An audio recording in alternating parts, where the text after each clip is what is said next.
What's up everybody, trueeevil here, and today we're going to discuss how to beat that Inferno NicoNana if you don't have that dot team, and if you don't have that Lily. So without further ado, let's go on and talk about the mechanics of the fight before we even begin, because knowing how the fight works in Inferno is the ultimate way to beat it. Now, this is the DPS a lot of people have been using up until now, which is Dieting, and unfortunately in this fight, he will struggle as your DPS, because of a couple of reasons. One, the biggest mechanic of this fight that differs from the Hell mode to the Inferno is, well, besides just having more speed on the NicoNana, we now have to deal with a minion that gives speed up instead of just attack up. So there's attack up, speed up, we have to deal with a stun, and just deal with incrementally more damage as the fight goes on. And because Dieting is not going to be able to win in 2 turns, and he can't deal with the buff, as well as he can't do a debuff himself that is rather worthwhile, Vulnerable is good, but Vulnerable would be good against NicoNana if we had that 5-man team, but unfortunately it's a 4-man team, so due to not having utility, he is just not the juice, and the big juice for this fight is actually Ren the Unbowed, but unfortunately I don't have Ren the Unbowed built on my account, because a lot of people were hyping up this wannabe cat femboy, so I ended up building him instead, which was a huge misplay on my part. I should have built Ren the Unbowed, but that's neither here or there. So the first thing you're going to see that's probably differing from a lot of people's builds is I'm putting Swift Rush on my Dieting. And that's because you have to have Swift Rush against NicoNana, because you have to have more than 250 speed.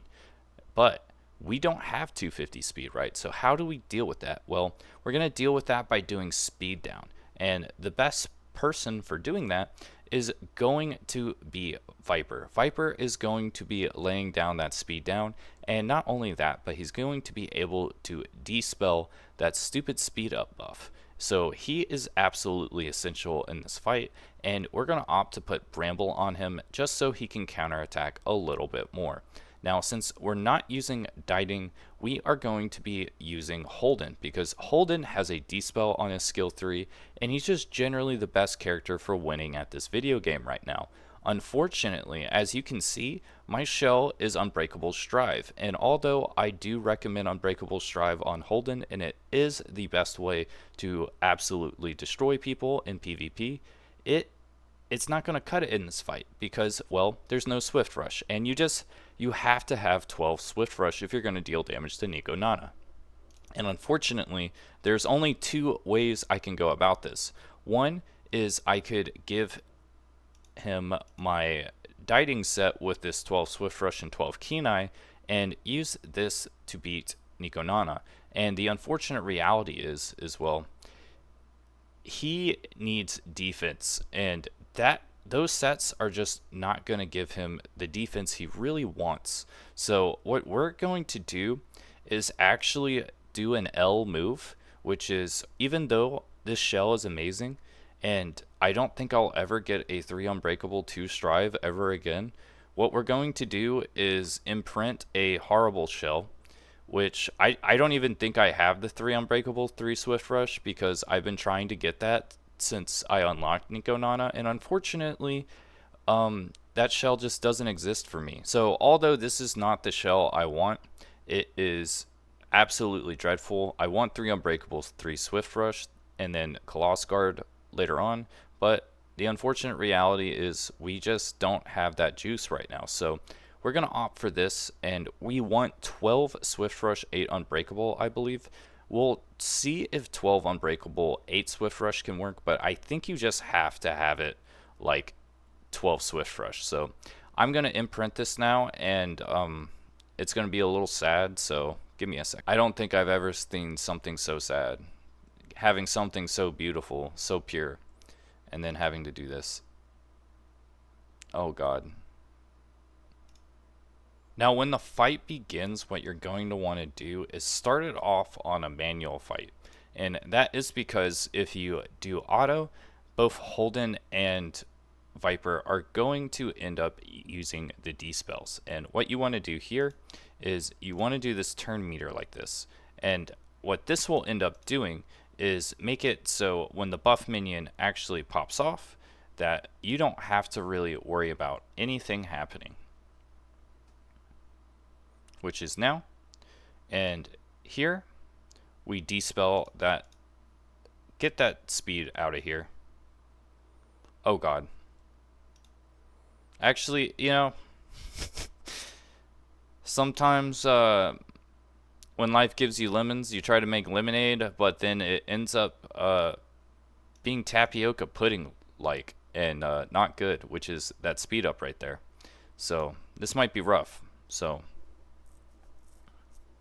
oh god. And speed down, bro? Okay. I think we'll be chilling though. The problem with showing this fight on auto is it takes forever, but I think it's fine. Now, I cut the middle of the fight off just because it takes forever.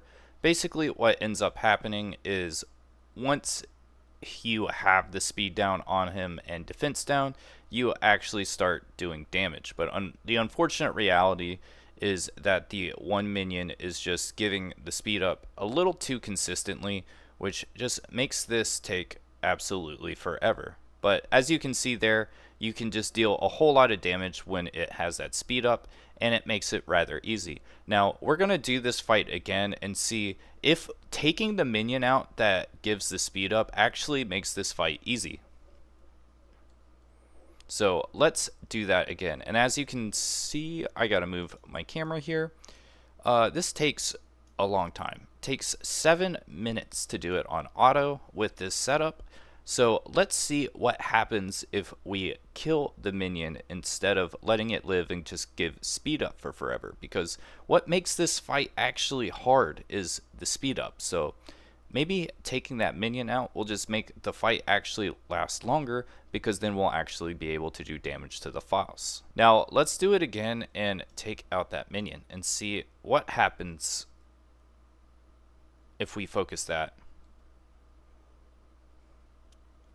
This might be a horrible idea, but you never know until you try, because I do remember they do respawn minions, but I do think actually that if we only take out one, maybe he won't respawn it.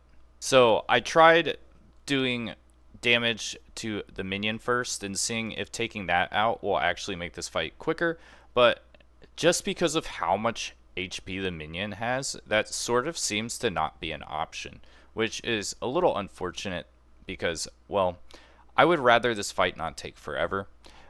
This run, I did switch to 12 Unbreakable, 8 Swift Rush instead, and this is doing, I think, a little bit quicker. We'll see on the time at the end, but I just really think that if you're going to do this method, you need 12 Swift Rush, 12 Unbreakable, and the unfortunate reality is that the RNG on the shells just seems to never want to give you what you actually need a lot of the time. And it's a little unfortunate because I've been in a spot where I can't use some of my characters for a while. Like, I haven't been able to use my Hell Kid because he's pretty much unusable without Bulwark, and I really tried to grind for a count that had Onslaught Bulwark, but I never found it. So it is what it is, and I do understand that we're not at the true end game yet, and it's a process, but it still feels a little bad. So let's see what the time is on this run. 5 minutes. Okay, so this run took a lot less time, so I think what we need to do is just straight up 12 Unbreakable over 12 Swift Rush at this time if you're using Holden, and you're going to want to hopefully find an Artisan shell that has 12 Swift Rush, 12 Unbreakable. And it might be worth farming Hell, because honestly the rewards for this is not that much better, and I do think just because of how much time it takes, I do really wish that they wouldn't drop these epic shells, because it seems like a slap to the face. It really takes a lot of preparation to do this. I'm not gonna lie. I mean, I don't have any lattices in my Ling Luo, but just because of how they did the nerfs in this game, I resetted my Lian, and Lian was actually the character I wanted to like use mainly in this game. That was going to be the character I really wanted to level up in Lattice, and I did Lattice her, but unfortunately she is just pretty much unusable in Inferno Terramatan now. And because of that, when they did the reset, I reset her for Holden, and this doesn't feel good. Like, yeah, I can do it, but to do a run, it's probably going to take 30 minutes for 5. And if I get 5 of these, it's just, I don't know, man. Uh, it's feeling a little rough today, but we're gonna power through it. We're gonna farm Inferno NicoNana all day, and hopefully get that upgraded shell. And I think Persona 5X comes out this week. I'm really looking forward to that game. I'm gonna be making some guides on that. Uh, and covering that game because right now this is still going to be the main game of the channel, but we're at a point where until I get those final matrices, I'm not going to feel ready to really try to go for that rank 1 PvP slot.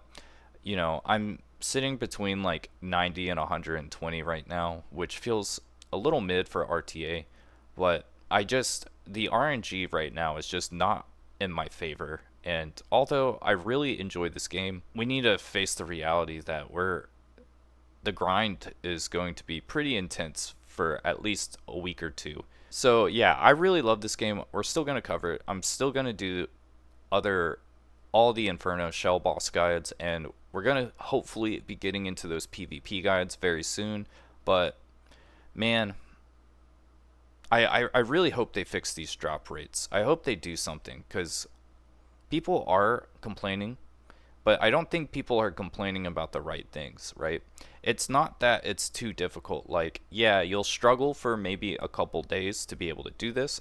You know, I didn't go straight into Inferno. I farmed the Health 4 modules for a little while because the modules you get in the Hell 4 is pretty much the exact same as Inferno, besides the final pieces. For that, it was more important for me to get those red modules, and I'm liking all my modules now. It's just that I don't know. At least, like, even in Hell 4, right, you only get red modules, and I feel like the shell bosses should work the same way. It doesn't make any sense getting yellows, because if I come back in 30 minutes after autoing this and it's this rewards, it's not going to feel the best. So I do hope they fix that, because it's better to keep it the same way, right? When I do Hell 4, I get all red modules. I don't get any pinks. This is like clearing Inferno, and instead of getting red modules, you're getting yellows. That's pretty much the power spike on that, right? So yeah, get this out. Get this out. I don't know. So yeah, let me know how you're feeling about this boss, and let me know about let me know if you're going to be playing Persona 5X. See ya.